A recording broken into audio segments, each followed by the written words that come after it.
Olá, pessoal, bom dia, boa tarde, boa noite. Hoje nós vamos falar um pouco mais do Flow Design, compreender mais sobre como interpretar os resultados e, principalmente, ver isso na prática, né? Vamos ver aqui uma pequena simulação rodando dentro de uma residência. Bom, pessoal, então aqui, dentro já do Flow Design, eu trouxe essa planta teste 2, para que nós pudéssemos analisar e entender um pouco mais. Olhando ela aqui na vista de topo, aproveitando o cursor superior aqui do canto direito, vê que é uma planta bem simples, sem muitas divisões internas, criei esse corredor aqui proposital, para a gente entender algumas soluções que às vezes são adotadas em locais. Como eu estou tendo esse giro mais controlado, da última vez, no último vídeo está um pouco difícil, aqui tem a função pivot, que você dá aqui no Orbit, ó, quando você coloca, ele já faz o controle melhor, para não ficar muito aleatório essa distribuição dos movimentos. Então, o passo 1 aqui é entender como funciona a distribuição do fluxo de ar. Quando você coloca a simulação dessa maneira, entendam que sempre temos que compreender que o vento ele sempre vai vir dessa direção abaixo para cima, quando você está na vista de topo, como se o norte é aqui, você vai ter que dizer quem será esse norte, e o principal é compreender isso, ó, que dessa visualização não está havendo a interação com as janelas. Na verdade, estamos vendo aqui nada mais do que o bloco fechado. Por que afirmo isso? Porque o plano de análise está lá embaixo. Olhe para o nosso modelo de referência aqui. Ó. Essa pessoa, a interação dela é somente aqui na base. Então, para que você possa entender aqui de cara, o que podemos interpretar disso? Primeiro, que os ventos incidentes, se isso fosse um bloco fechado, ele gera, cada região dessa em azul, são áreas de velocidades mais baixas. Então, ele gera uma barreira do ar. E desse lado, ele gera uma aceleração. Como se sabe, os blocos, quando você tem uns cantos aqui, quando o vento interage, ele vai criar uma aceleração, mas cria uma região de velocidades mais baixas aqui na ponta. Ele fica essa oscilação que é natural da ventilação, ter esse movimento um pouco mais ondulatório. Outro aspecto importante a observar aqui são essas zonas que surgem mais aceleradas, né? Sempre são nas laterais, então, quando se projeta, é importante lembrar disso, principalmente em edifícios verticais, que vai haver uma aceleração nas esquinas, exatamente por conta dessa condução do ar que vai estar acontecendo. E aí, continuando, observando além dessa questão da velocidade, se nós mudarmos isso para pressão, que é muito interessante, onde eu faço isso, temos aqui, podemos modificar, em vez de velocidade, pressão.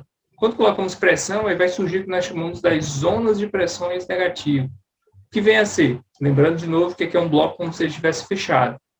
A zona de pressão negativa são regiões em que, em vez do ar pressionar ou gerar alguma pressão sobre aquele ponto, ele está sendo sugado, é uma zona de sucção. Quando observamos o bloco isolado, ó, de onde o vento incide, a região é onde está a maior pressão. E as áreas que nós vimos aqui por trás, que nós percebemos que são áreas onde o vento ficava em baixa velocidade, na prática não é que não vai haver vento, na prática são áreas que a velocidade do vento vai ser baixa, mas há uma certa velocidade, e que a função disso, eles vão ser áreas que vão haver aquela sucção, aquele efeito dentro de um apartamento o vento incide de uma janela e quem bate é a porta, exatamente porque aqui na outra ponta é a região em que houve uma zona de pressão negativa, uma sucção daquele ar que está ali.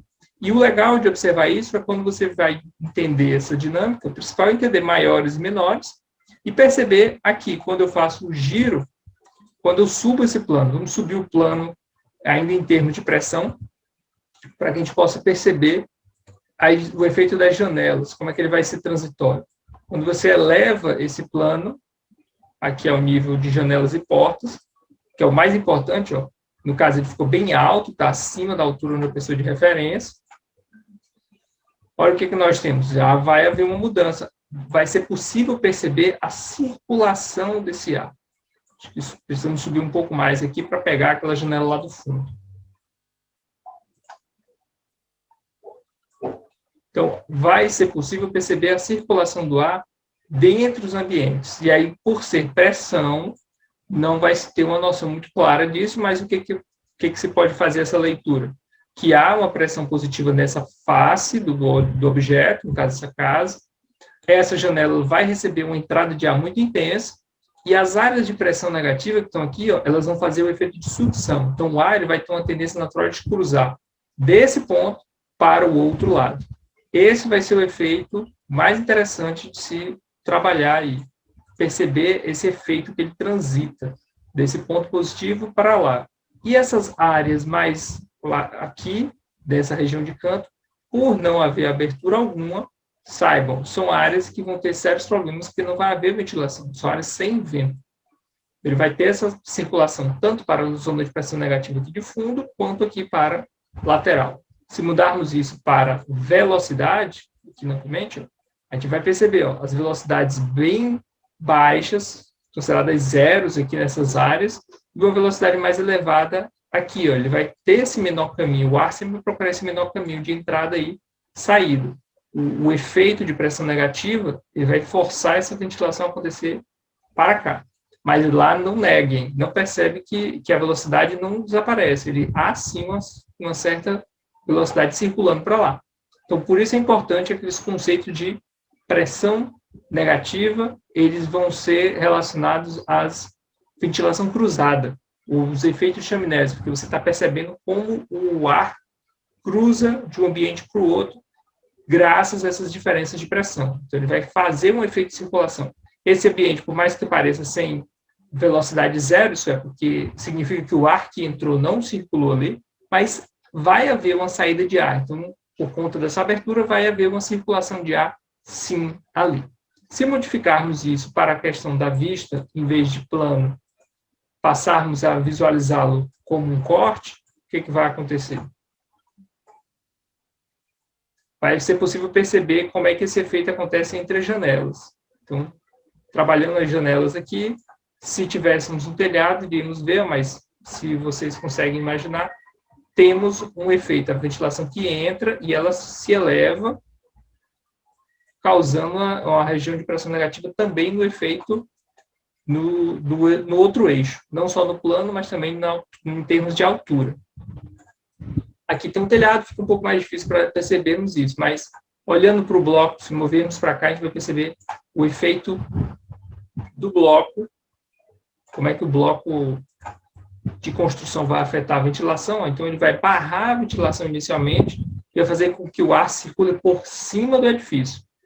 As velocidades mais altas vão ser por lá. E aqui ao fundo, novamente, essas áreas sem velocidade, se mudarmos aqui para a pressão, vamos perceber uma zona de pressão negativa. Então, ele vai haver uma sucção desse ar e vai permitir uma retirada do ar dessa área, imediatamente na janela. Não estamos aqui. Aqui ao meio, por não haver circulação nem abertura, ele vai se tornar uma área bem crítica. E o fosso, esse fosso que nós estávamos observando, nele nunca vai haver uma circulação de ar muito plena, exatamente por conta dessa dificuldade. Não vai ter circulação de ar para lá. Ele vai ter uma sucção na zona de pressão negativa que a gente vai perceber no momento anterior ali no plano, mas isso é o que vai acontecer. Não vai ter muito efeito de ventilação. Então, sempre é bom evitar áreas muito confinadas e efeitos de janela contínua, não colocar barreiras. Aqui essa janela, se você observar, tem essa parede como barreira, então ela impede uma circulação completa do ar. Quando ocorre a barreira, torna muito mais difícil essa circulação e impede seriamente haver o conforto em termos de velocidade. Aqui é legal vermos outras funções dentro do Flow Design, como, por exemplo, você poder mudar a paleta de cores. Se você clica aqui acima, você pode mudar essa paleta de cores de azul, vermelho, ou também mudar para um tom verde, azul e vermelho, que aí já é do gosto de cada um você trabalhar com isso. Existem efeitos sépias, onde você já vai perceber o negativo, o que é mais alto ou mais baixo de uma maneira muito mais imediata, e o contorno, que você pode reduzir ou não, né? Pode tirar essas linhas de contorno para ficar um pouco mais claro dentro do seu estudo, se isso for de seu interesse. Então, hoje a gente percebeu um pouco mais sobre essas funções, principalmente os efeitos de ventilação entre janelas e entre ambientes. Querendo mudar um pouco, querendo conhecer um pouco mais sobre isso, o legal seria você mudar talvez a orientação. Você vem aqui nessa função, posso mudar a orientação da casa, e em vez de ela receber o vento nessa direção, eu decido que o giro no eixo X e Y, aqui eu vou dar um giro nela em termos de Z. Por que eu não estou girando em X e Y? Porque X e Y eu vou rotacionar a casa, o plano. Eu não quero rotacionar o plano nem nesse sentido, nem no outro. Quero simplesmente dar um giro de 90 graus para que ela receba o vento de uma maneira diferente do que a gente estava trabalhando ali. Então, aqui, 180 graus, isso é, o vento agora vai entrar pela abertura maior e vamos perceber o que vai acontecer com nossa relação aqui de ventilação, circulação do ar. Vamos botar aqui aquela paleta de cores padrão.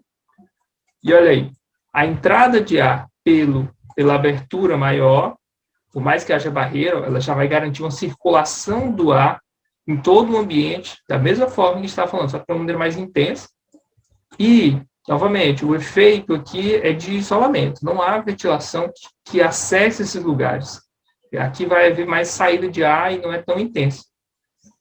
É importante perceber sempre isso quando for fazer projetos. Considerar as aberturas contínuas, sempre procurar lembrar que o ar vai entrar, ele tem que ter saída. E aqui nossa área, que é nosso fosso, aqui essa região isolada, da mesma forma não tem acesso à saída de ar. As zonas de pressão negativa é que podem ser uma saída para que se possa ter uma saída de ar dessa área aqui, o que vai surgir nessa região. Combinado, pessoal? Então, deixamos aqui nosso vídeo. Espero que gostem. Até mais.